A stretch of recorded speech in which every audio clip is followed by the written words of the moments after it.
She rented the upstairs. Peace House was looking for quarters, and she invited Peace House to move in downstairs. And this was probably around, Elaine helped me, around 1996. Yeah, it was in the middle of the 90s, but I'm not sure. 1996, 1997, in that area, I think.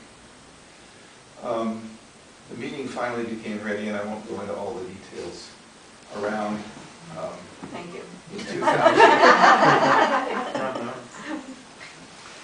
Yeah, it was complicated. Yes, it was. And we moved in July of 2000.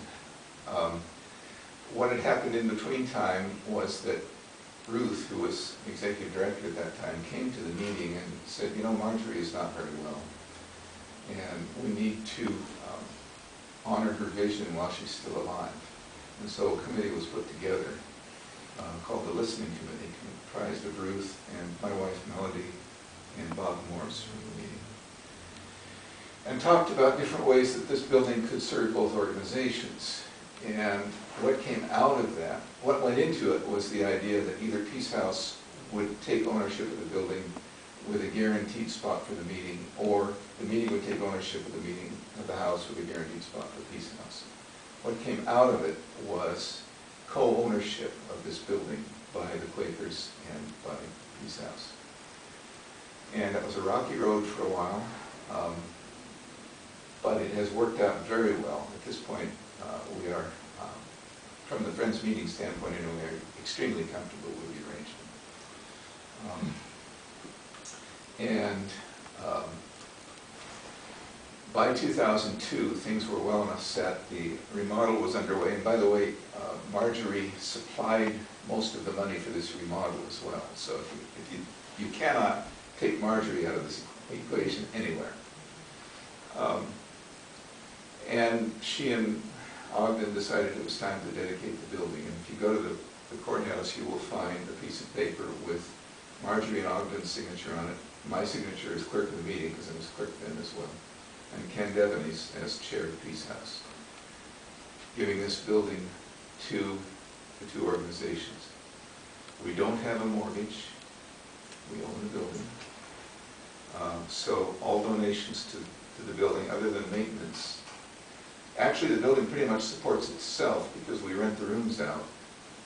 So even maintenance costs, we don't have those to speak of. So when you give money to Peace House or to the Friends, you can guarantee that that's going to go to program and not to the building. Hardly. Welcome. You are? I'm Larry with Channel 5 News. Oh, Larry. Hi. Larry, with you? Channel 5. Channel 5, well, we're about to wind up here. You want to say anything? Let's hold on just a minute till Larry sets up. Hi, I'm Herb Rothschild. How are you? Chair this year, and the mayor has already read the proclamation. Okay. We are now hearing about the origins of Peace House from people who were very closely associated and still closely associated with the meeting. Let me say that Linda, Larry, has been shooting footage. If you would like to share some footage, if you would like to share her footage as well as to supplement your own, Right. she'd be glad to do that. Okay.